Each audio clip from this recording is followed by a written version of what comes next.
Oke, diam terlihat lelah, bergerak semangat, sibuk bekerja. Halo Sobat Ahlul Jannah, mari menjawab salam sama-sama.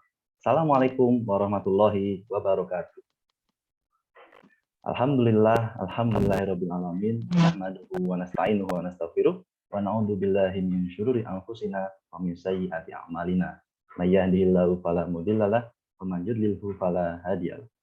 Asyhadu an la ilaha illallah wahdahu la syarikalah wa asyhadu anna Muhammadan abduhu wa rasuluh. Amma ba'd. Pertama-tama puji syukur kita panjatkan kehadirat Allah Subhanahu wa taala yang telah memberikan rahmat serta berkahnya kepada kita semua sehingga kita dapat hadir dalam acara pemaparan materi pada sore hari ini.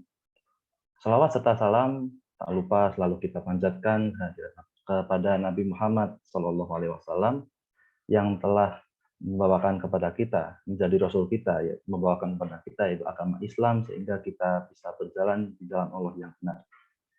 Perkenalkan, saya Muhammad Noval Abdullah dari Teksyar 57, insya Allah akan memandu jalannya acara pada sore hari ini yang akan bertemakan Islam and Zero Food Waste. Akhir hari ini, kampanye gaya hidup Zero Food Waste menjadi sering diperbincangkan.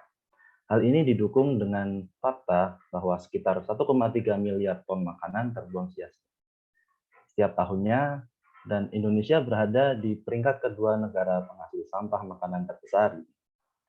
Sebagai Muslim, syariat Islam selalu mengajarkan umatnya untuk menghindari perilaku mubazir atau berbuat hal yang sia-sia. Hal itu berlaku juga dalam hal konsumsi pangan sehari-hari, di mana umat Muslim dianjurkan untuk mengonsumsi pangan secukupnya dan tidak menyisakannya. Nah, lalu bagaimana kemudian kita sebagai umat Muslim menyikapi fakta mengejutkan yang terjadi di negeri kita sendiri? Insya Allah, materi pada sore hari ini akan disampaikan oleh Bapak Denny Lubis, SAGMA. Beliau merupakan dosen ekonomi syariah ITB University yang berkecimpung di bidang fikih Islam. Beliau merupakan lulusan S2 bidang ekonomi Islam di UIN Syarif Hidayatullah. Beliau juga sedang menempuh pendidikan doktor di bidang ekonomi Islam di UIN Syarif Hidayatullah.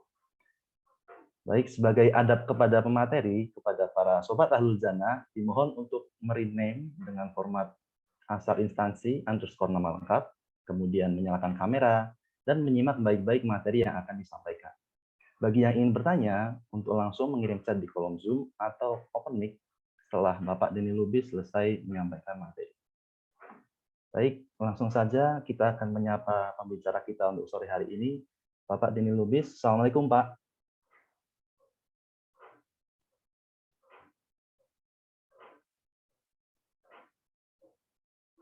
Bapak Denny Lubis, Assalamualaikum. Waalaikumsalam warahmatullahi wabarakatuh. Gimana Muhammad Noval, sehat semuanya? Ini berapa yang hadir nih? Alhamdulillah sehat. Yang hadir ada 34 orang, Pak. 34 orang. Baik. Silakan dilanjutkan. Oke. Tanpa berlama-lama lagi, mari kita langsung saja simak pemaparan materi dari Bapak Denny Lubis. Kepada Bapak Denny Lubis, waktu dan layar dipersilahkan. Baik, bismillahirrahmanirrahim. Assalamualaikum warahmatullahi wabarakatuh. Nahmaduhu wa nusolli ala rasulil karim wa ba'd. Alhamdulillah pada sore hari ini ya kita dapat melanjutkan kajian tentang ekonomi Islam ya, dan temanya ini terkait dengan zero food waste ya. Zero food waste. Food waste ini kalau di negara-negara maju ya udah menjadi kajian banyak ya, tapi di negara muslim seperti Indonesia dan kurang perhatiannya ya. Bahkan policy terkait dengan penanganan food waste di negara-negara muslim itu juga tidak sehebat yang dilakukan misalnya di Jerman ya, atau di beberapa negara yang lain ya, negara maju.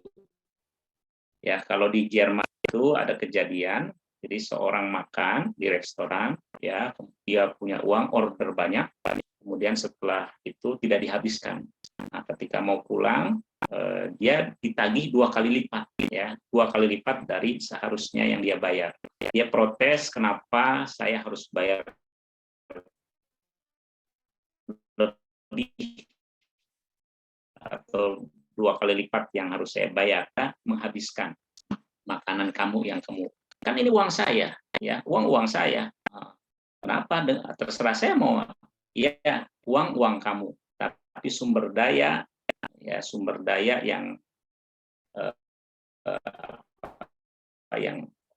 untuk memperoleh makanan itu bukan sumber daya kamu, tapi itu milik semuanya, ya. Pada kesempatan ini, ya, saya ingin menyampaikan tentang food waste. Saya boleh share screen atau gimana nih? Iya Pak, boleh silakan. Boleh, Sudah silakan. Iya, dibuka. yang share screen. Oke, saya share screen ya. Untuk panitia,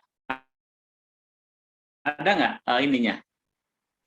Mungkin Bapak sendiri bisa langsung. Baik, oke. Baik, saya kalau gitu saya share screen saja ya. Terkait dengan isu food waste. Sebetulnya ini saya kira menarik ya nanti untuk penelitian-penelitian juga ya teman-teman, perilaku food waste ini. Ya, ini karena masuk ke ekonomi Islam sebetulnya ya. Karena food waste ini sebetulnya Islam yang pertama mengkampanyekan zero food waste dibandingkan negara-negara Eropa dan negara maju. Sudah kelihatan belum? Sudah kelihatan? Sudah Pak. Oke, Sudah. baik. Oke. Saya perbesar dulu ya. Oke ya. Jadi,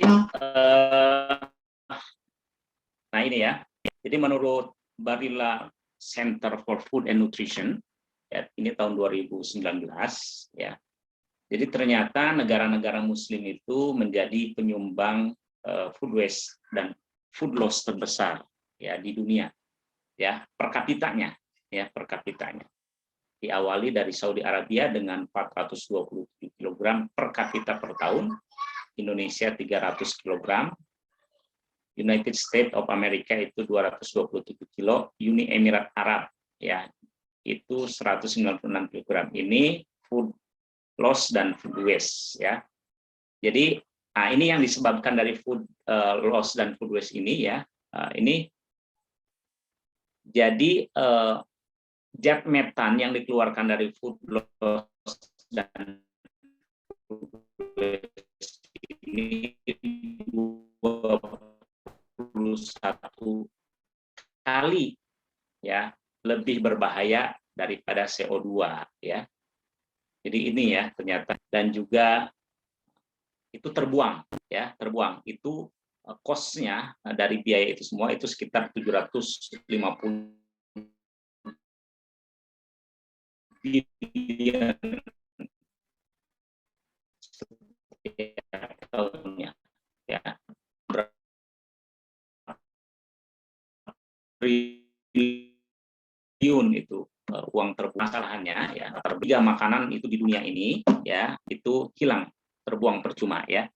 Sementara ada 7,6 miliar penduduk dunia yang butuh makanan, kan kita setiap hari makan ya. Sementara ada 800 juta penduduk dunia saat ini kelaparan. Ya. Jadi ada sekitar 10% manusia kelaparan di muka bumi, tetapi ada sepertiga makanan terbuang. Ya kan, itu ada gap di situ ya. Selanjutnya tadi sudah saya sampaikan bahwa negara Muslim menjadi negara dengan tingkat pembuang makanan tertinggi. Nah, dan food waste kelihatannya sesuatu yang sepele, karena itu hampir dilakukan oleh kita setiap hari. Ya. Kita kalau makan tidak dihabiskan, dibuang begitu saja, seakan tidak berdosa ya. Jadi dosa yang tidak terasa itu food waste itu ya. Atau misalnya minum jus atau apa, terus nggak dihabiskan, terus dibuang gitu ya. Nah, padahal ya food waste itu memiliki dampak besar baik terhadap lingkungan, kesehatan, ekonomi, ketahanan pangan gitu ya. Nah, nanti akan kita bahas satu-satu ya. Di sisi lain itu ada larangan di dalam Al-Qur'an ya, larangan yang jelas yaitu larangan tabdzir ya dalam Al-Qur'an dan As-Sunnah ya, membuang-buang makanan. Dan rumah tangga menjadi penyumbang food waste terbesar. Kenapa? Karena rumah tangga adalah konsumen terbesar ya. Oke. Nah, sebelum masuk ke lebih dalam ya, saya akan membedakan dulu apa itu food loss dan apa itu food waste. Ya. Kalau food loss itu dihitungnya dari petani ya, produksi sampai ke sebelum ke supermarket ya. Jadi Punten, Pak makanan yang Denny. layak ya. Ya, Apakah sudah next slide atau belum ya, Pak? sudah. Di sini masih di slide pertama, Bapak. Oh, gitu ya. Kenapa ya? Coba. Nah, ini udah. Slide kedua. Masih. Nah, Oh, baru- gitu. Sudah, Bapak, sudah. Kayaknya nggak bisa dibesarin nih. Ini ya, ini aja ya. Kelihatan nggak food loss dan food waste-nya? Kelihatan, Bapak. Baik. Oke. Oh, maaf, ini ketukar ya. Yang bawah ini harusnya food waste, food loss. Yang atas harusnya food waste. Ya. Nah, food loss dulu ya. Jadi kalau food loss itu, jadi makanan yang terbuang dalam proses rantai supply dari produsen sampai ke pasar. Misalnya ketika dari Cianjur bawa sayur ke Bogor ya, ke pasar Bogor, kemudian dimuat di truk ya atau di kol ya, kemudian dalam perjalanannya ya karena macet dan lain sebagainya, akhirnya sayuran itu busuk. Nah, itu masuk ke food loss. Atau misalnya kalau panen mangga ya, mangganya dipetiknya pakai galah atau apa sehingga jatuh mangganya. Kemudian mangganya pecah dan lain sebagainya, itu masuk ke food loss ya. Jadi dari handling ya, panen, pasca panen ya, penyimpanan, pengemasan ya, dari transportasi dari ladang sampai ke sawah dan lain sebagainya, sampai ke pasar, itu masuknya ke food loss ya. Nah, ini kaitannya dengan keahlian petani dan juga infrastruktur ya, infrastruktur. Nah, kalau infrastrukturnya jelek ya, itu selama sampai pasarnya ya, sampai konsumen akhirnya busuk. Nah, ini masuknya ke food loss ya. Indonesia kan makanya ada anekdot, nah bukan anekdot, betulan sebetulnya.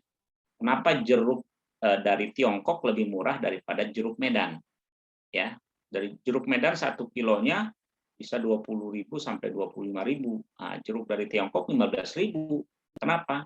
Ya, karena kaitannya dengan infrastruktur. Kalau di Tiongkok panen langsung masuk kontainer, langsung dikapalkan, langsung ke Indonesia.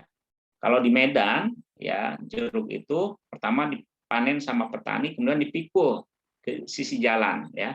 Dari sisi jalan diambil sama tengkulak, dibawa ke pasar pakai mobil. Di pasar dikumpulkan lagi, baru dimasukkan. Jadi ada beberapa tangan, ya. Kemudian dari situ dipengepul lagi, dibawa diantar ke kota Medan, dari kota Medan dibawa ke Jakarta dan seterusnya. Jadi rantainya begitu panjang sehingga harganya jadi lebih mahal daripada jeruk Tiongkok, karena itu terlalu panjang ininya ya.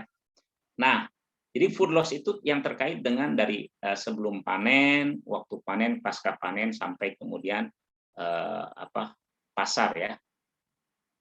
Bisa jadi karena oversupply ya, kan kita sering dengar tuh ya, misalnya petani bawang waktu atau petani tomat ya, karena harganya jatuh nggak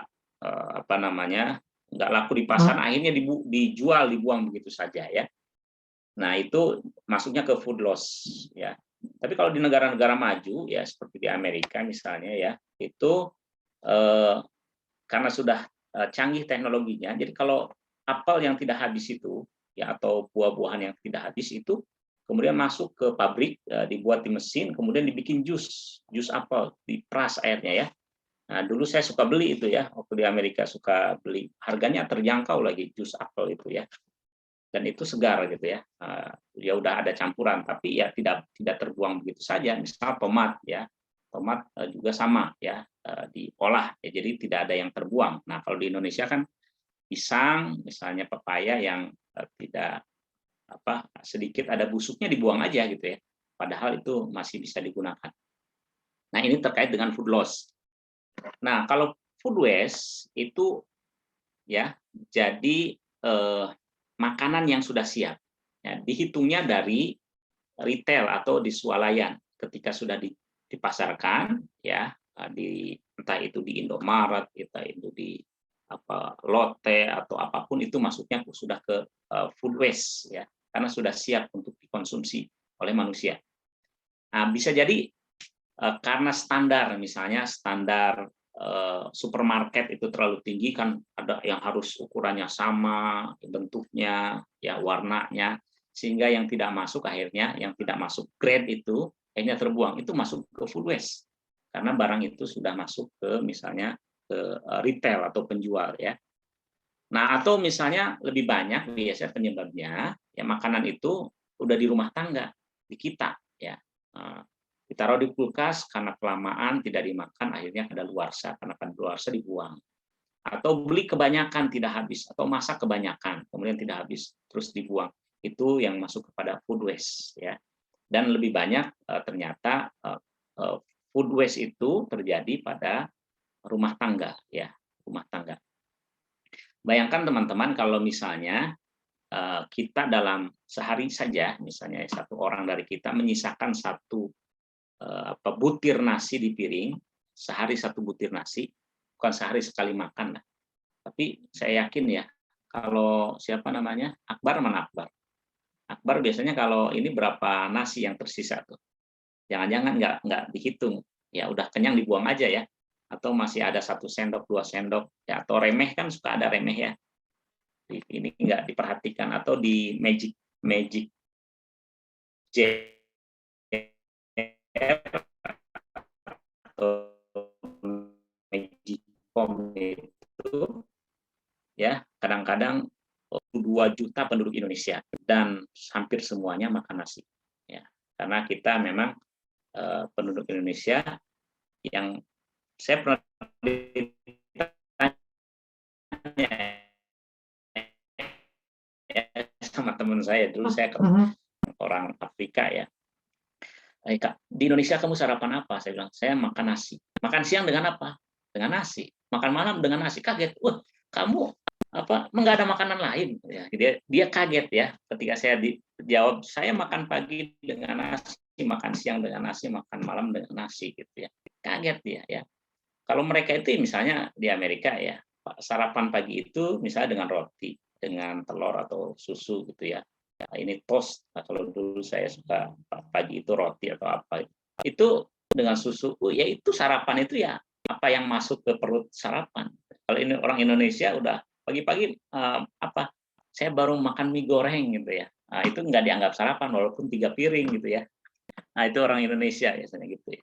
Nah, kalau mereka ya makan itu ya nggak harus nasi gitu ya. Nah, orang Indonesia suka nasi, makanya kita hitung aja. Kalau sehari kita makan 3 butir nasi, ya, yang tersisa, berarti dalam sehari itu 3 kali makan itu 9 butir nasi. 9 butir kali 272 juta penduduk Indonesia, ya, itu berapa juta butir? Itu kalau 3 minimal ya, itu dikali sehari, itu berapa ton, ya, kali setahun berapa ton? Itu minimalnya ya, itu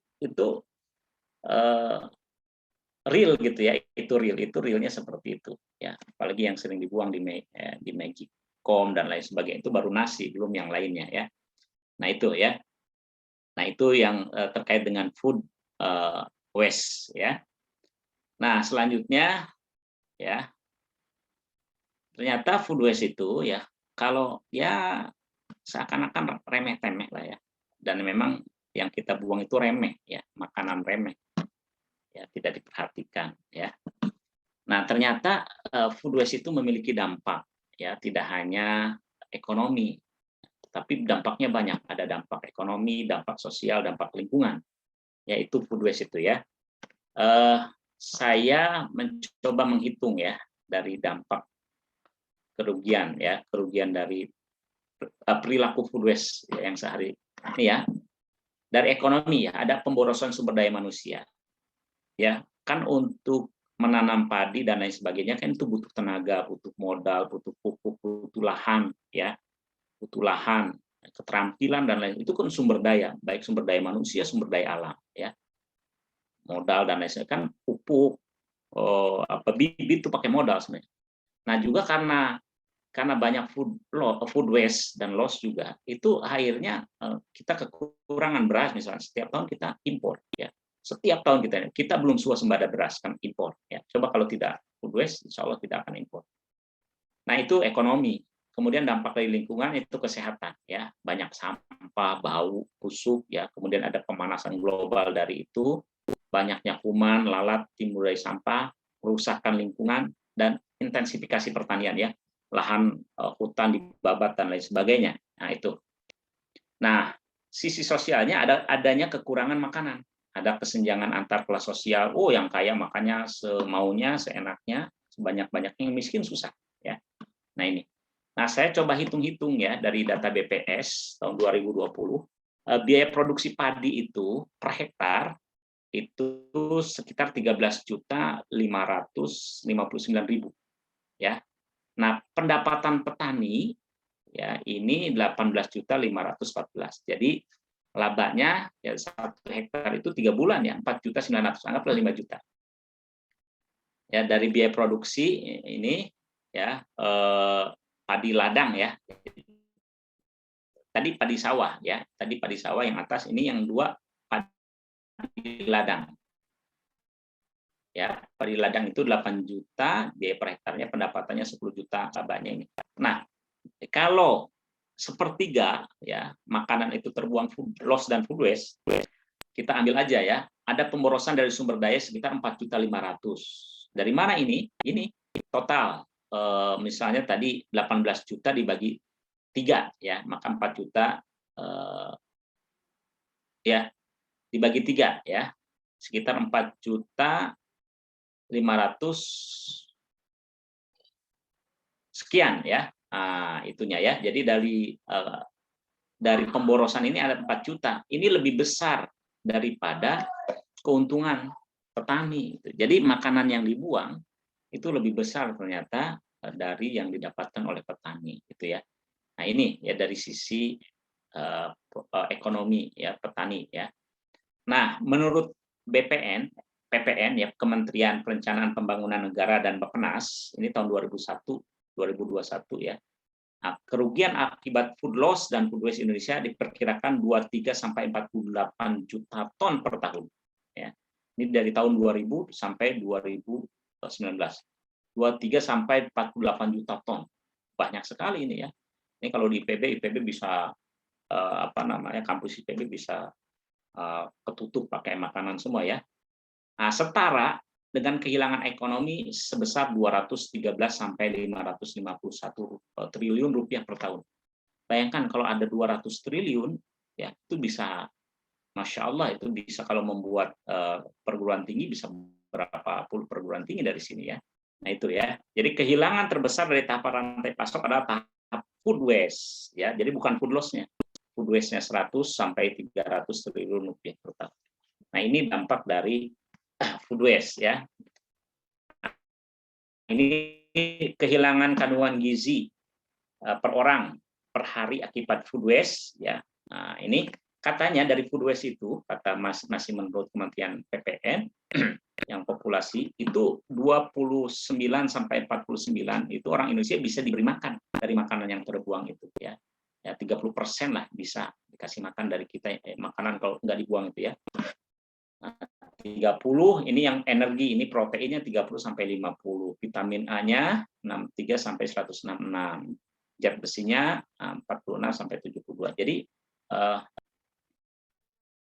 ternyata kalau dikumpulkan banyak juga gitu ya, bukan hal yang sedikit. Nah ini misalnya dampak terhadap lingkungan ya, itu teragram nitrogen hilang per tahun ya, karena limbah makanan saat dikonsumsi ya. Kemudian juga bisa mengeluarkan food waste itu ya. Nah ini nah itu ya sebagai gambaran terkait dari dampak food waste terhadap lingkungan, ekonomi, dan sosial ya. Nah, sesungguhnya ada yang menarik ya. Islam itu lebih dulu mengatur hal ini, tetapi ini tidak jadi perhatian. Bahkan menjadi kebiasaan orang Muslim dan orang Indonesia juga ya, mayoritas. Jadi anggap itu bukan dosa gitu ya. Nah, padahal dengan tegas Al-Quran mengatakan itu dosa. Bahkan pelakunya dikatakan sama seperti perbuatan setan ya. Nah, konsumsi dalam Islam itu ada tahapan ya. Pertama prakonsumsi. Jadi Islam itu mengatur konsumsi itu bukan saat konsumsi saja, tapi prakonsumsi, saat konsumsi, dan pasca konsumsi ya. Nah, prakonsumsinya ya ayuhan nas kulu mimma fil ardi halalun thayyiba wala tattabi'u khutuwati syaiton innahu lakum aduwwum mubin. Ya wahai manusia, makan yang ada di bumi ini yang halal dan baik. Wala tattabi'u khutuwati syaiton. Jangan ikuti langkah-langkah setan. Innahu lakum aduwwum mubin. Sesungguhnya setan itu musuh yang nyata. Kalau musuh nyata itu apa maknanya? Musuh nyata itu kelihatan, ketahuan. Allah sendiri kok bilang setan itu musuh yang nyata. Nyata itu jelas. Wadih ya, wadih jelas. Nah, khutuwati syaitan itu ya salah satunya ketika kita makan, membuang makanan itu sedikit-sedikit hanya kebiasaan itu khutuwat. Itu setannya di situ gitu. Atau kita ketika konsumsi sengaja ngambil porsi banyak sekali ya, terus tidak dihabiskan. Nah, khutuwat syaitan itu di situ dan jelas kelihatan gitu ya. Jadi langkah setan itu ketahuan, misalnya ujian ya, udah dikatakan ujiannya tidak boleh nyontek itu setannya di situ gitu. Setan itu mubin, jelas setannya itu gitu di situ. Nah, jadi prakonsumsi diberitahu supaya yang makan yang halal yang thayyib ya. Yang halal yang thayyib ya, kan kalau ada proyek misalnya ya, bangun jalan, udah tahu ini uang rakyat untuk bangun jalan ya, akhirnya di mark up, kemudian dibagi-bagi sebagian buat si ini pejabat-pejabat. Nah, itu setannya di situ, ketahuan itu setan sebetulnya. Ya, tapi ya anggap biasa aja gitu ya. Ya. Nah, itu yang disebut dengan adu mungkin musuh yang jelas itu yang nyata ya. Nah, saat konsumsi ya Bani Adam, khudzu zinatakum inda kulli masjid wa kulu washrabu wa la tusrif. Innahu la yuhibbul musrifin. Hai anak Adam, pakailah pakaianmu yang indah ketika masuk masjid, makan, minumlah dan jangan berlebih-lebihan. Ya, makan dan minum jangan berlebihan. Sesungguhnya Allah tidak menyukai orang-orang yang berlebihan. Nah, ini saat konsumsi. Pasca konsumsi, ini ya, pasca konsumsi juga disebutkan wa atizal qurba haqqo wal miskin wa ibnas sabil wa la tubadzir tabdzira innal mubadzirina kanu ikhwana syayatin wa kana syaitanu li rabbih kafura. Wa atizal qurba, berikanlah kerabat itu haqqo, haknya, berikan zakat, infak, sedekah, dan orang miskin juga ya, orang perjalanan ya, kalau kerabat ya infak, orang miskin zakat, ibnu sabil bisa zakat, bisa sedekah. Wala tubadzir tabdzira, dan jangan menghambur-hamburkan hartamu atau boros atau tabzir. Tabzir itu membuang makanan, membuang harta. Innal mubadzirina kanu ikhwana syayatin. Sesungguhnya yang mubazir itu yang suka buang-buang makanan, buang harta, itu ikhwana syayatin adalah temannya setan, karena setan itu wakana syaiton li rabbihi kafur, kufur terhadap Tuhannya. Nah, jadi jelas sebetulnya ya, Islam itu dengan tegas berbicara food waste, dan tidak ada agama di dunia ini satupun yang bicara tentang food waste kecuali Islam ya, dengan lengkap ya. Misalnya ini ya, hadis tentang zero food waste ya, hadisnya. Mungkin kalau dari pesantren sudah hafal ya, dari Ibnu Abbas, idza akala ahadukum ta'am minat ta'am fala yamsah yadahu hatta yal'aqaha aw yul'iqaha. qala Abu Zubair sami'tu Jabir ibnu Abdullah yaqul zalika sami'tuhu minan nabi wala yarfa'i sahfata hatta yal'aqha aw yul'iqha fa inna akhirat ta'am fihi al-barakah. Jadi dari Rasulullah bersabda, jika salah seorang kalian makan, maka jangan langsung mengelap tangannya. Jadi jangan langsung dibasuh ya. Hingga ia menjilati. Menjilati gimana menjilat tangannya? Kalau makannya di pesta, jilat-jilat tangan nggak gitu ya. Nah, maksudnya gini ya. Ya kalau kita pakai sendok, itu betul-betul harus habis. Gitu ya. Kalau dulu kan pakai tangan ya. Yal aqoha au yuliqoha. Yal aqoha itu kalau kita habis makan itu dulu ya. Apalagi kalau sama bumbu enak itu kan tangannya suka dimasukin. Itu nggak apa-apa itu. Bahkan asalkan sebelum makan cuci tangan dulu ya. Sebelum makan cuci tangan, habis makan pakai tangan ya, dijilat gitu ya. Itu sunnah itu ya, sunnah ya. Bahkan yal aqoha au yuliqoha. Nah, ini untuk suami istri boleh saling menjilati tangan habis makan gitu, tapi tangannya sebelumnya ini ya bersihkan ya. Nah itu kalau menurut ahli kesehatan bagus. Jadi karena nanti ada enzim-enzim yang keluar dari tangan itu akan membantu mencerna makanan yang di dalam tubuh kita gitu ya. Jadi itu ya. Yal aqoha au yuliqoha. Atau kalau konteks kekinian maksudnya makanan itu harus benar-benar habis gitu. Jangan dibuang begitu saja, sayang gitu, ya. Karena untuk mendapatkan makanan itu ya sering saya sampaikan itu prosesnya panjang. Ya, jadi bukan antara Anda dengan tukang gorengan. Saya beli gorengan 10.000 ya. Enggak habis kan saya udah bayar uang. Kalau kita runut ya itu makanan yang kita makan itu kan prosesnya panjang ya. Misalnya goreng tahu ya. Goreng tahu itu kan kedelainya impor ya. Berarti orang Brazil itu terlibat ya. Kemudian gandumnya impor, terigunya impor. Ya, berarti dari dari Australia tuh kita impor gandum ya. Ininya dari Brazil kedelainya atau dari Amerika ya. Kemudian dikapalkan ya, kemudian diiklankan di televisi, terigunya, minyak gorengnya ya. Itu berapa petani yang terlibat ya, tukang pikul, tukang beca ya.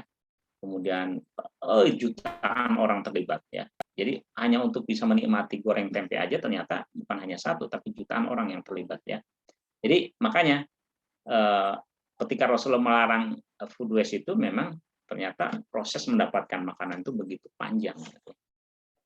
Nah, kemudian Jabir ibnu Abdullah yaqul zalika sami'tu minan nabi. Aku mendengarnya dari Nabi. Wala yarfa'i sahfata hatta yal'aqaha aw yuliqaha. Jangan kalian mengambil sapu tangan atau serbet atau tisu ya untuk membasuh membersihkan tangan hatta yal'aqaha aw yuliqaha. Sampai menjilati tangan atau dijilati sama pasangan kalau makan berdua gitu ya, sama istrinya atau suaminya gitu ya. Itu nggak apa-apa, itu Nabi sama istrinya seperti itu kalau makan berdua sambil menjilati ya salah satunya ya. Jorok nggak jorok ya, asal sebelumnya bersih tangannya. Kalau sekarang pakai sendok ya maknanya ya sendoknya harus bersih juga dimakan ya. Fa inna ta'am fihi al-barakah. Sesungguhnya makanan yang terakhir itu keberkahan itu. Ya, jadi kalau ada satu remeh atau satu nasi yang nggak dimakan, satu butir, nah itu keberkahannya hilang karena yang itu yang terakhir itu ya. Itu. Jadi dari awal sudah jelas ya konsep food waste itu. Nah, ini juga ya hadis dari Rasulullah, hadis riwayat Muslim sahih ya. Ini dari Anas bin Malik, idza saqatat luqmatu ahadikum falyumitil adza anha wal yakulha wala yad'ha lisyaitan. Wa aslitu as-sahfata fa innahu la yudra fi ayyi ta'amikum takunul barakah. Jika satu suap makanan di antara kamu sekalian jatuh, ya misalnya kalian sedang makan roti ya, jatuhnya bukan jatuh di tempat sampah ya, di rumah misalnya ya, ke lantai ya, rotinya jatuh ya, lantai keramik dan lain sebagainya gitu ya, masih bersih, ditiup saja gitu ya, atau dibuang itu kotorannya ya, sedikit yang suka nempel, atau kurma ya dibersihkan, ditiup atau dicuci gitu ya, ini ya, maka hendaklah ia membersihkan kotorannya dan setelah hendaklah memakannya dan tidak membiarkannya untuk setan, kecuali kalau makanan itu misalnya Anda beli gado-gado tumpah bukan ke lantai, tumpah ke tanah, itu sudah susah. Atau misalnya jus jatuh ke, nah itu lain lagi ya. Kalau makanan kurma atau yang masih bisa dibersihkan ya, atau misalnya jatuh ke lantai baru ya kayak kurma apa segala macam itu masih bisa ditiup dibersihkan ya dimakan aja ya. Nah ini kata Rasulullah ya, sabda Rasul. Dan beliau memerintahkan kita untuk menghabiskan makanan dari piring. Beliau juga bersabda, sesungguhnya kamu tidak mengetahui di manakah adanya keberkahan itu. Ya. Jadi dari awal Islam itu sudah berbicara tentang zero food waste, dan di Indonesia termasuk jarang sebetulnya. Tapi kalau di luar negeri bahkan sudah dikampanyekan ya, zero food waste, ada kebijakan peraturan di rumah makan ya, supaya menyiapkan itu to go box ya, atau tempat makanan kalau nggak habis suruh dibawa pulang, dimakan lagi gitu ya.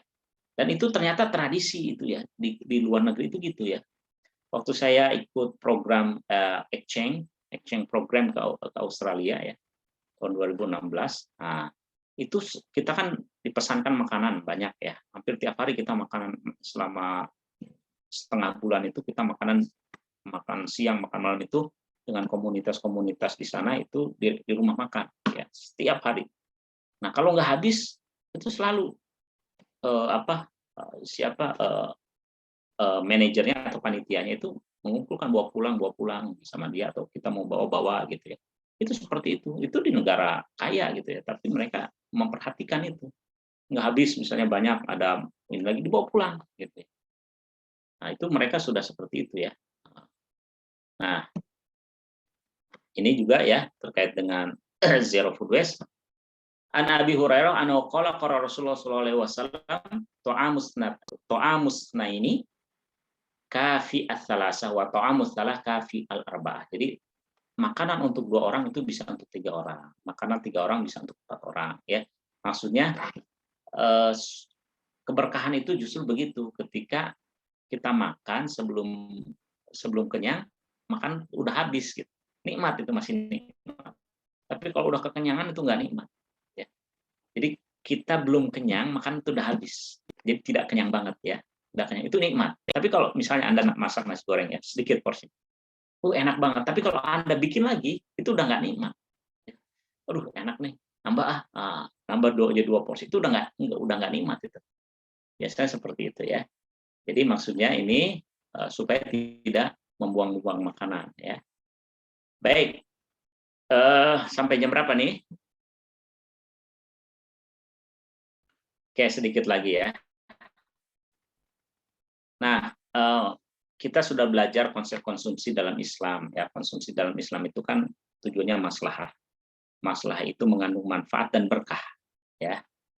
Nah, manfaat itu ya berarti terpenuhinya kebutuhan fisik, psikis, intelektual, spiritual, sosial, dan masyarakat sehingga bisa beraktivitas ya, dan bisa beribadah itu dari kita makan ya.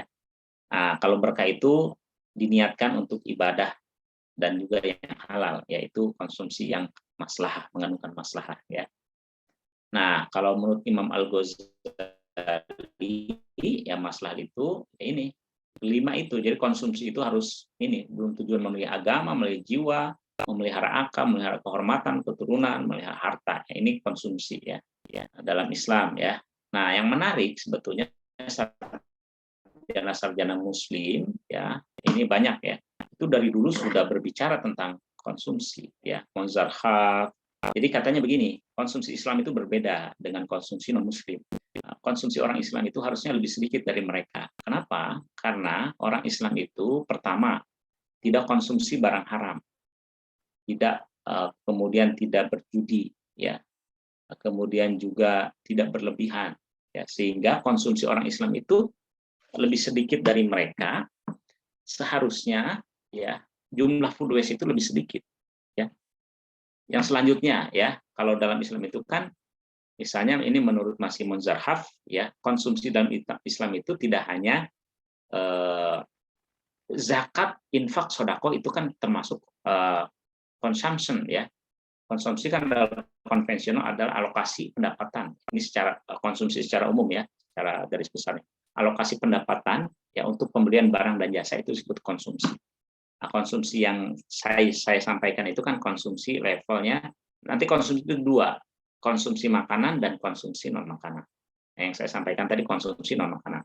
Nah, konsumsi secara garis besar, secara umum ya, termasuk zakat, infak, sodako itu konsumsi. Makanya dalam ekonomi Islam itu ya, yaitu pendapatan itu bisa C plus jiswaf ya, konsumsi yang kita sehari-hari, dan juga untuk zakat, infak, sodako dan wakaf itu masuk konsumsi ya. Makanya final spending itu konsumsi plus jiswaf, itu teori ekonomi Islam seperti itu ya.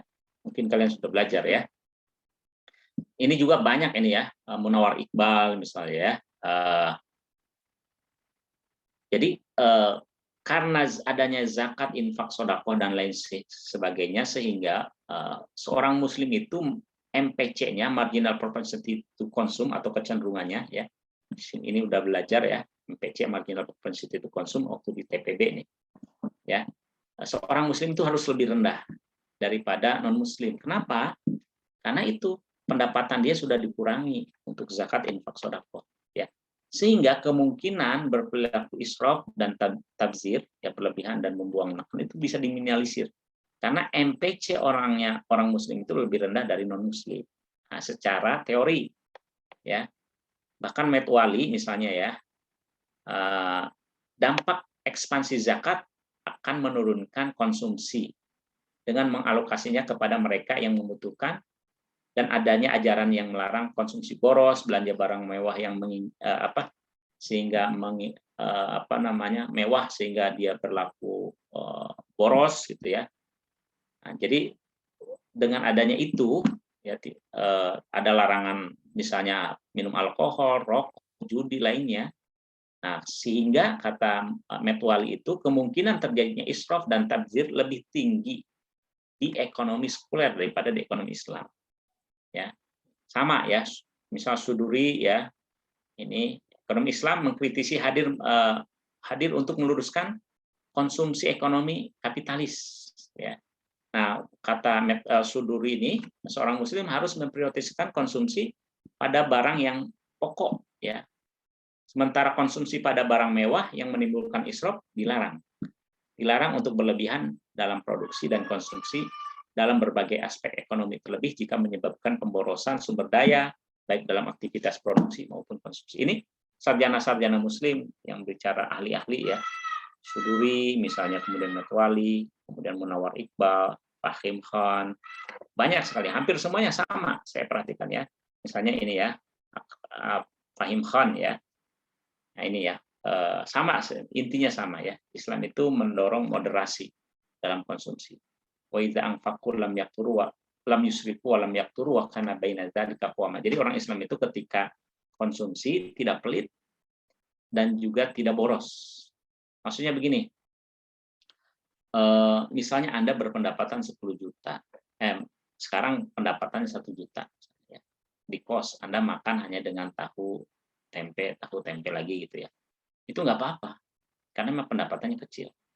Tapi kemudian ketika Anda sudah bekerja berpendapatan 10 juta, ya Anda makan tahu tempe, nah itu disebut dengan kikir, ya, kikir.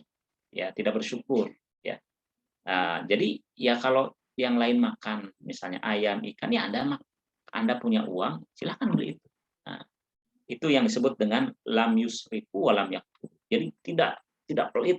Oh, saya mah cukup makan dengan garam aja walaupun saya punya uang, enggak gitu. Atau misalnya Anda punya uang cukup untuk beli mobil ya, untuk keperluan keluarga dan lain sebagainya. Tapi Anda selalu pinjam motor ke tetangga, pinjam mobil, padahal Anda punya. Alasannya saya tidak mau boros. Nah, itu salah ya, bukan begitu ya. Jadi selama mobil itu kebutuhan, ya, tetapi misalnya mobilnya Anda beli mobil bis gitu ya, atau yang mahal ya, itu sudah tidak termasuk gitu ya. Nah, itu beda lagi. Jadi lam yusrifu wa lam yaqturu itu artinya di tengah-tengah lah ya. Jadi tidak boros, tidak pelit ya. Wah, mentang-mentang mau hemat gitu gitu ya. Makan aja setiap hari hanya dengan ikan asin, sambal, ikan asin sambal gitu ya. Nah, itu bukan seperti itu. Atau misalnya yang pendapatannya apa namanya terbatas, hanya 1 juta sebulan, pinginnya makan setiap hari dengan steak seperti itu. Nah, makanya termasuk infak juga kan ada nih orang yang saya ingat ada seorang dia punya motor satu-satunya buat nganter anak keluarga. Nah, kemudian ada apa kampanye sedekah ya, sedekah yang terbaik yang kamu miliki. Dia sedekahkan itunya. Ya, motornya. Habis itu dia nggak punya motor, nganterin anaknya susah, pinjam lagi motornya ke tetangga. Itu tidak seperti itu ya. Jadi jangan kalau punya perusahaan, misalnya Anda punya perusahaan, jangan infakkan perusahaannya. Kalau Anda infakkan perusahaan Anda selesai sampai di situ aja. Anda tidak bisa infak lagi. Tapi kalau Anda punya perusahaan, Anda infak dari hasil perusahaan, maka Anda akan terus bisa berinfak. Ya, Anda akan bisa terus. Nah, ini yang dimaksud ya, moderasi dalam konsumsi ya. Nah, jadi teman-teman sekalian, ini kalau digambarkan ya, kurva waladzina hum lizakati fa'ilun ya. Kalau dalam ekonomi konvensional ya, kita kan sering mendengar istilah bukan disposable, autonomous consumption, di mana ketika seseorang tidak berpendapatan tetapi harus tetap konsumsi ya, nah, itu maka ada disebut dengan autonomous consumption. Di Islam, tapi di konvensional itu tidak pernah dibahas. Kalau orang yang autonomous consumption itu lantas konsumsinya dari mana ya. Nah, kalau di Islam itu ya ada pihak yang autonomous consumption itu di saving ya, dia karena kalau punya tabungan dia ngambil, kalau nggak punya tabungan gimana. Nah orang yang memiliki pendapatan lebih, dia bisa saving ya. Misalnya pendapatannya 10 juta, kebutuhan sebulannya 8 juta, berarti 2 jutanya saving. Ya, MPC itu kan kalau di ini sekitar 0,75 sampai 0,8 ya, 0,8 80% untuk konsumsi makanan dan non makanan. Nah, saving di sini dalam Islam itu ya, kelebihan harta itu kan tadi Y sama dengan C plus jiswaf yang awal ya. Nah, sehingga ya savingnya di sini, jiswapnya ini dialihkan untuk mereka yang autonomous consumption ya, jadi pendapatannya tidak cukup untuk kebutuhannya, untuk konsumsinya, makanya pakai pakai jiswap. Nah, dalam Islam itu ada mekanisme seperti itu, sehingga orang yang kaya yang banyak uangnya tidak terlalu banyak membeli barang dan jasa karena sebagian dialihkan kepada mereka yang miskin. Nah, itu ya. Makanya ayat yang tadi saya bacakan, wa atizal qurba haqqahu wal miskin wa ibnas sabil. Berilah haknya kepada kerabat, orang miskin dan ibnu sabil. Haknya itu zakat, infak, sedekah. Wala tubadzir tabdzira. Jadi kelebihan konsumsi kita, pendapatan kita, income kita dialihkan karena sebagian sudah dialihkan. Nah, karena dialihkan maka food waste-nya seharusnya lebih rendah. Ya, karena misalnya saya bisa membeli beras atau makanan ya sehari misalnya 500.000, tapi karena saya alokasikan sebagian ke ini, sehingga yang saya beli lebih sedikit, sehingga food waste-nya harusnya lebih sedikit. Itu secara teori ya, secara teorinya sarjana-sarjana muslim dari atas bicaranya seperti itu. Ya. Makanya ini ya wayut imun, makanya ini kalau ada kebutuhan dasar di sini, kebutuhan dasar ya, di pendapatan ini X-nya ITAR, kemudian uangnya masih banyak, dia tetap membelanjakan uangnya tetapi untuk amal soleh ya, G-nya untuk amal soleh, G1 G2 ini kan untuk kebutuhan dasar, emang kewajiban. Nah, yang kelebihannya untuk amal soleh tapi tidak menambah banyak konsumsinya. Nah, itu ya secara teori ya, secara teori. Tapi prakteknya teman-teman sekalian, konsumsi rumah tangga muslim dan konsumsi non muslim perilakunya mirip ya, mirip sama saja ya. Biasa suka berlebihan membuang makanan sama saja. Walaupun secara teori ya itu tidak seperti itu karena memang Al-Qur'an hadisnya juga tidak seperti itu. Nah, demikian teman-teman sekalian ya terkait dengan isu food waste ya. Silahkan mungkin ada yang mau ditanyakan atau didiskusikan, silahkan.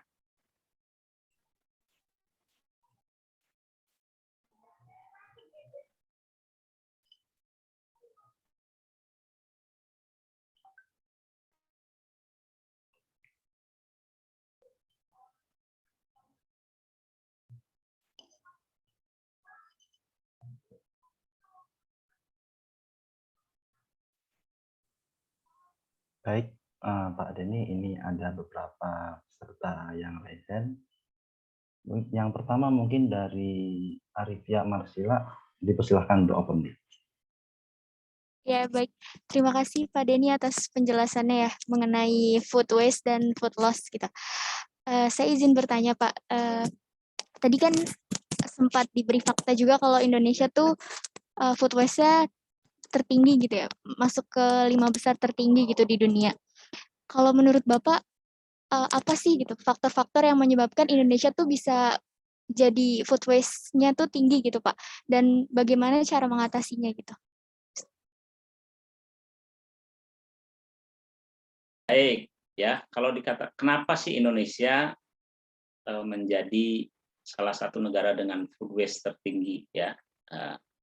Pertama, ya, memang pola konsumsi orang Indonesia itu tidak ada bedanya dengan konsumsi orang Barat ya. Jadi memang budaya dulu kalau waktu saya kecil itu kalau nggak makan dihabiskan, ya suka apa namanya itu yang harus dihabiskan. Nanti nasinya nangis atau kalau tidak dihabiskan. Jadi budaya-budaya itu udah hilang. Kedua ya terkait dengan ini apa namanya perilaku konsumtif ya. Perilaku konsumtif. Kita ini karena banyak iklan dan lain sebagainya ya. Jadi kalau ada yang nawarkan apa aja biasanya kalau punya uang ingin beli. Nah, perilaku konsumtif kita itu ya. Yang selanjutnya kalau menurut hasil olah data saya itu salah satu yang menyebabkan ada 3 ya. Pertama yaitu perilaku belanja ya. Perilaku belanja rumah tangga muslim itu tidak baik, misalnya ya belanja melebihi dari kebutuhan atau karena ada promo dia tergoda kemudian belanja banyak ya. Oh ada promo nih padahal dia tidak butuh, sampai di rumah nggak habis dibuang ya. Kedua pola konsumsi tadi ya, pola belanja, kedua pola konsumsi ya. Misalnya rumah tangga itu masak terlalu banyak ya, padahal anggotanya hanya 3 ya, tapi banyak. Kemudian stok barang di kulkas banyak sehingga kadaluarsa akhirnya dibuang gitu ya. Oh selama kulkas masih kosong terus aja beli, ditumpuk, nanti ini udah kadaluarsa akhirnya dibuang ya. Jadi lebih kepada pertama perilaku konsumtif ya, kemudian itu lebih kepada budaya dan kita sendiri ya termasuk keluarga besar ya, saya juga ya, itu seakan-akan kita tidak berdosa aja ketika membuang makanan. Yang selanjutnya tidak ada regulasi ya, regulasi dan kampanye di mana-mana gitu ya. Nah, di beberapa negara itu ada kampanye, ada edukasi ya, ada flyer dan lain sebagainya supaya tidak membuang makanan. Kalau di kita hampir jarang sekali ya, jarang sekali. Di restoran misalnya di negara-negara tertentu ya, di Jepang misalnya ya, itu di restoran ada kewajiban untuk menghabiskan makanan, kalau nggak didenda dan lain sebagainya. Jadi kita nggak ada, ya terserah ya gitu. Nah, itu ya. Jadi memang budaya hedonis konsumtif itu sudah masuk ke umat Islam dan perilakunya mirip-mirip lah dengan yang apa namanya Muslim dan non Muslim, sama aja buang makanan gitu ya. Dan selanjutnya juga meningkatnya pendapatan ya, meningkatnya pendapatan juga menyebabkan kita belanja meningkatkan konsumsi, akhirnya menyebabkan banyak food waste. Selain itu juga akses terhadap makanan. Kita kan saat ini mudah mendapatkan makanan, apalagi di kota-kota ya, punya uang kapan saja, apalagi dengan ada GrabFood, GoFood dan lain sebagainya, sehingga mudah mendapatkan makanan, mudah belanja. Nah, itu juga bisa membuat perilaku konsumtif kita. Nah, memang strateginya bagaimana? Strateginya memang kita harus membiasakan untuk sharing, berbagi ke tetangga kalau lebihan makanan, atau kalau ada yang kerja di rumah kita, dibagi. Misal mau pulang nih, masih banyak makanannya, bawa nih teh, bawa nih sebagian makanannya, sharing gitu ya. Yang kedua, memang dari rumah tangga itu harus dia bijak, baik memasak maupun belanja ya. Ya, jangan belanja yang tidak disukai atau yang tergoda promo ya, ngambil 3, 4 ya. Padahal dia belum tentu dihabiskan dan belum tentu dimakan gitu ya. Nah, itu. Jadi memang ini PR ya. Yang ketiga ya, memang harus ada kebijakan untuk mengurangi food waste ini, baik level nasional maupun level daerah gitu ya. Mungkin itu ya terkait dengan penyebab dan juga strateginya diantaranya ya. Silakan. Iya, baik Pak. Terima kasih. Baik, untuk penanya kedua kepada Saudara Muhammad Ilham, dipersilahkan.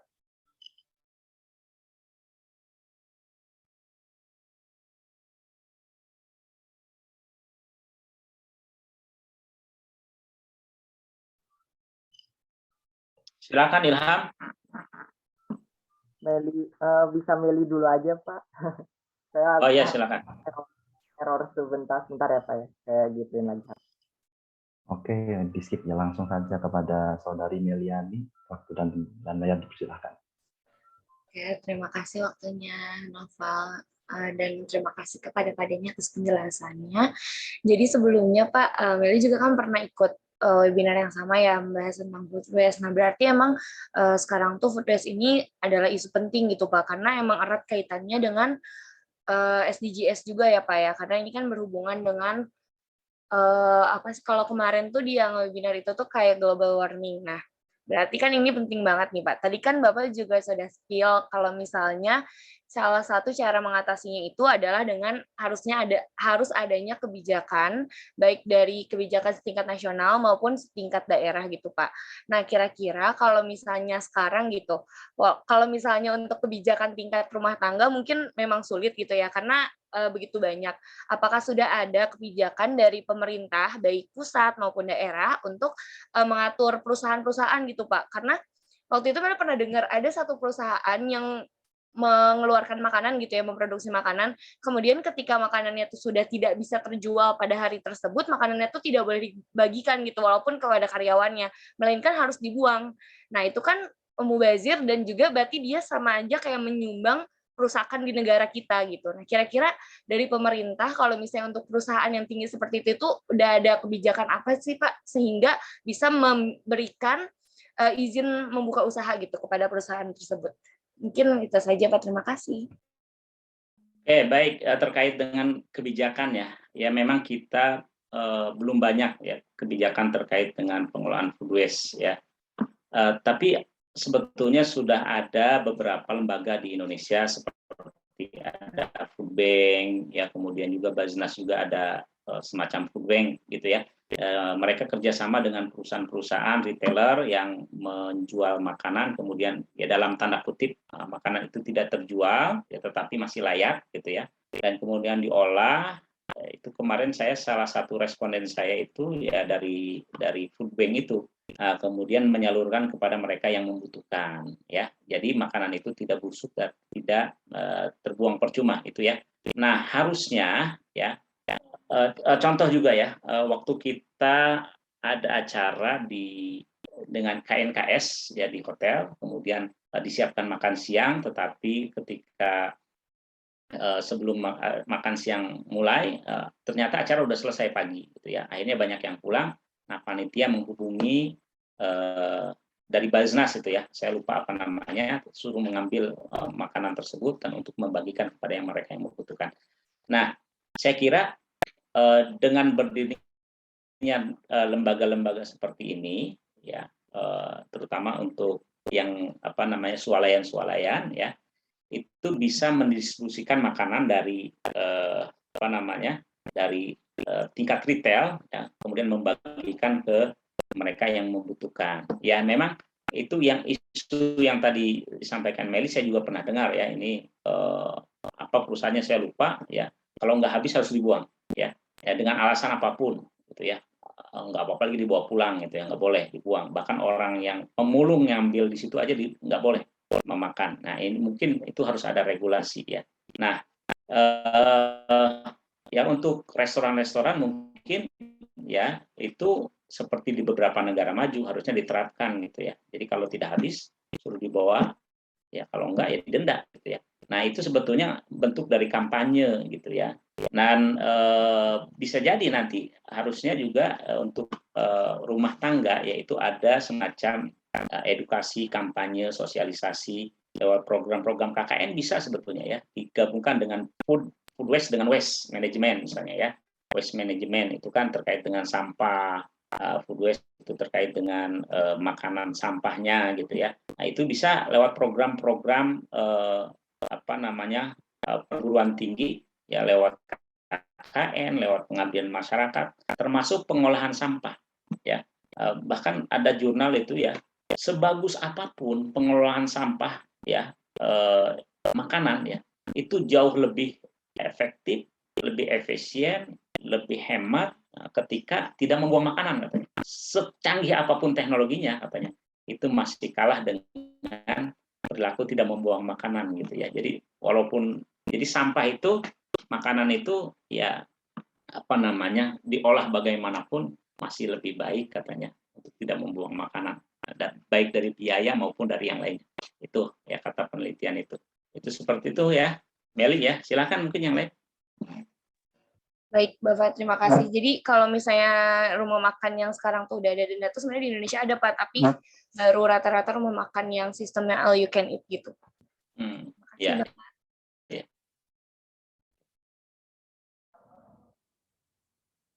Silakan, siapa tadi? Kepada Saudara Muhammad Ilham. Oke, silahkan. Maaf Pak, sebelumnya tidak bisa on cam karena sinyal. Izin bertanya, apakah kedengaran Pak suaranya? Ya, kedengaran, silakan. Iya tuh Pak, terkait yang Meli tadi, izin menambahkan Pak. Itu tuh kan perusahaan-perusahaan itu juga terkadang emang lebih mikir Pak, lebih baik membuang makanan daripada membagikan makanan. Karena terkadang makanan sisa itu yang pertama di sama perusahaan pertimbangannya itu kalau saya baca Pak, pertama kesehatannya. Dari sisi kesehatan pasti kan kalau makanan sisa itu karena sudah lama banget gitu, dalam artian sudah seharian gitu, jadinya makanan itu lebih baik dibuang ke perusahaan daripada karyawannya itu lebih sakit semua gitu Pak, kalau misalnya dibaca kalau saya dari ini. Lalu yang kedua ada pengaruhnya dari ini Pak, faktor kenapa perusahaan itu lebih banyak membuang, karena bisa jadi nanti ketika dikasih ke karyawan, nah perusahaan itu mikir, waduh karyawan ini nanti bisa menjual makanan itu, karena kan dikasih lebih banyak ya Pak, biasa kalau sisa makanan kepada karyawan. Nah karyawan itu balik ngejual, tapi ngejualnya dengan harga murah.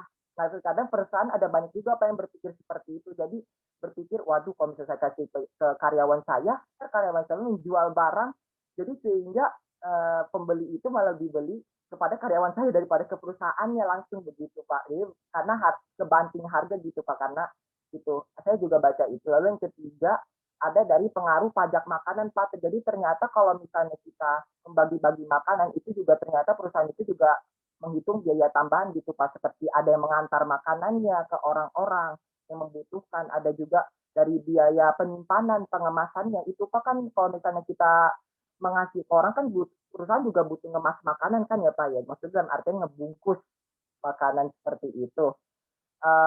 Lalu dan juga ada pajak makanannya. Jadi ketika kalau misalnya nggak ada yang beli kan otomatis kalau makanan sisa itu ada pajak makanannya gitu Pak. Ada perusahaan-perusahaan seperti itu.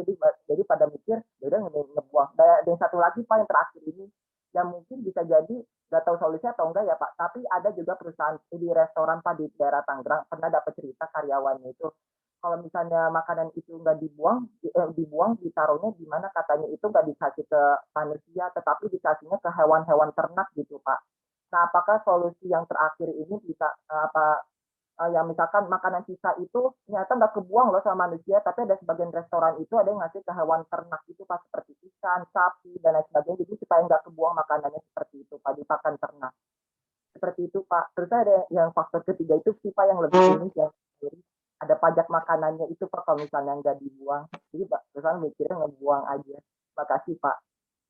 Baik, oke, pertama terkait dengan pajak ya, makanan itu dipajaki di restoran itu kalau dijual, kalau enggak mah enggak ya, kecuali dia belinya emang dipajaki. Karena kan terkait dengan struknya. Sebenarnya ya tergantung makanannya. Jadi kalau makanannya layak, sebetulnya begini ya, perusahaan itu kan bisa memperkirakan misalnya ya sehari itu berapa. Kalau makanan misalnya saya jualan ayam goreng, ya saya jualan ayam goreng, itu kan tidak semuanya langsung digoreng, ya. Ya biasanya ada sisa 1-2 yang tidak habis, ya itu pun biasanya yang sisa 1-2 yang tidak habis itu pasti layak. Kalau yang sudah tidak layak, sudah lama di piring dan lain sebagainya itu jangan diberikan. Tapi yang masih layak, ya ayam gorengnya masih layak.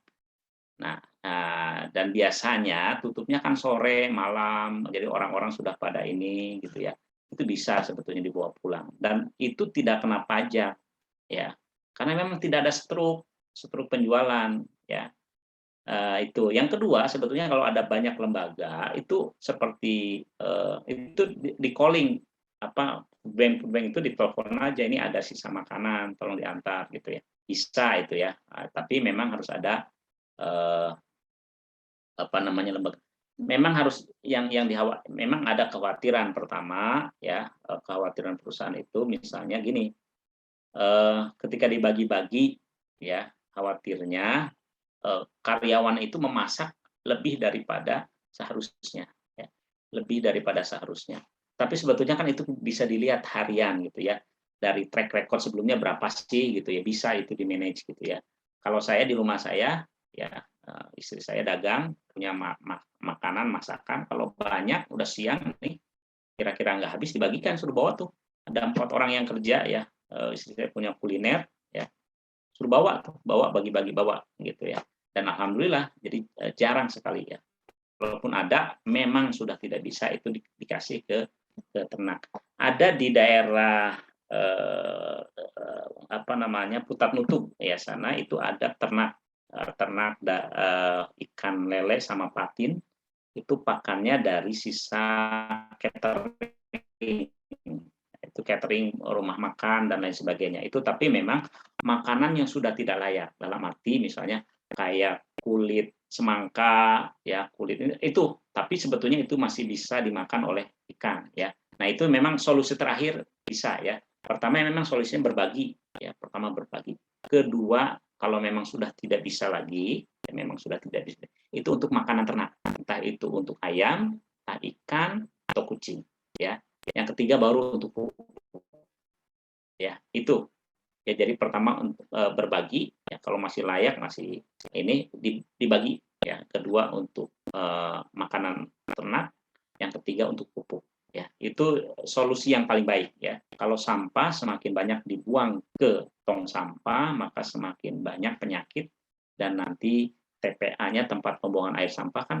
semakin hari semakin banyak itu membawa bau dan tadi ya membawa itu lain sebagainya ya. Jadi sebetulnya pajak itu tidak terkait dengan makanan yang dibagikan ya. Itu ya. Silakan mungkin yang lain. Baik Bapak, terima kasih. Berarti yang restoran yang di Tangerang itu ada salah satu si pilot itu yang cerita. Dia pegawainya Ya. bahkan dia. Ya kalau restoran itu mungkin ya itu kan kebijakan internal dan memang tidak ada apa namanya tidak ada peraturan pemerintah ya terkait dengan membuang sisa makanan dan lain sebagainya ya. Memang tidak ada sanksi ya reward punishment-nya nggak ada. Jadi ya mereka apa tidak mau bagi-bagi ya. Kalau dibagikan terus katanya nanti orang nggak mau beli gitu ya.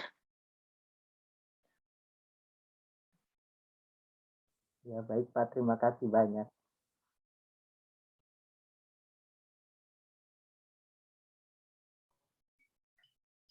Baik, karena sudah di penghujung sore hari, maka sesi pertanyaan ini ditutup. Masya Allah sekali ternyata ya materi yang disampaikan oleh Pak Dani Lubis, serta pertanyaan-pertanyaan yang ditanyakan dari peserta dan semuanya. Kemudian kesimpulan dari materi pada sore hari ini yaitu food loss atau food waste atau membuang-buang makanan itu berdosa bagi umat muslim. Alangkah baiknya umat muslim itu mengkonsumsi secukupnya, tidak berlebihan dan juga tidak terlalu sedikit. Kemudian biasakan untuk sharing kepada sesama, terutama yang membutuhkan. Hal tersebut insya Allah akan lebih bermanfaat, akan mendapat pahala bagi kita, dan lebih bermanfaat bagi yang lain yang lebih membutuhkan. Oke, untuk berikutnya ada sedikit penghargaan dari kami kepada Pak Dani Lubis berupa sertifikat. Mohon diterima ya Pak. Nanti insya Allah soft file-nya akan dikirimkan melalui apa Pak? Ya, terima kasih. Jazakallah. Ya, sama-sama Pak. Ya. Baik, untuk sesi selanjutnya yaitu sesi dokumentasi. Diharap kepada Sobat Ahlul Jannah untuk menyalakan kamera karena kita akan berfoto bersama. Untuk sesi pemotoan, saya berikan kepada operator waktu dan layar dipersilahkan.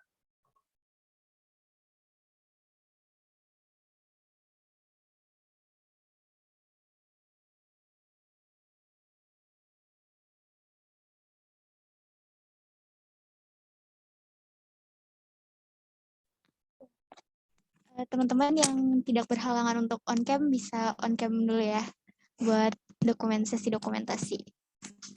Ditunggu 1 menit lagi.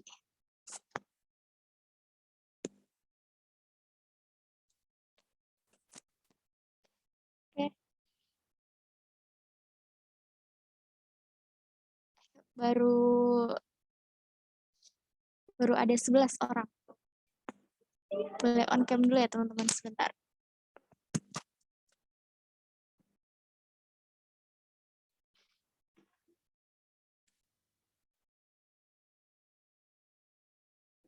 Oke, tanpa berlama-lama aja, kita mulai aja ya sesi dokumentasinya.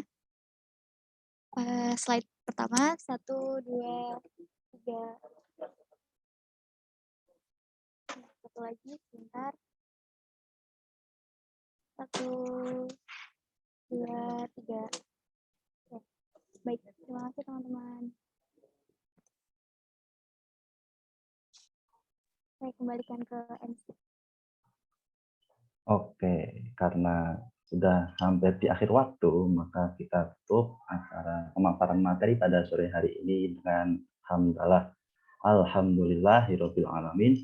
Allahumma anfa'na bima 'allamtana wa 'allimna ma yanfa'una warzuqna uluman tanfa'una fid din wad dunya wal akhirah.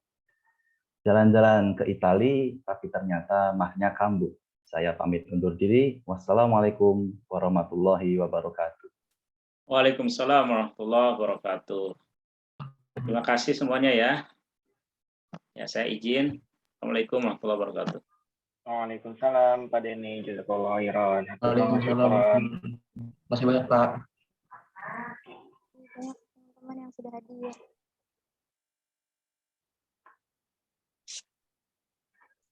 Ya, aku mau live.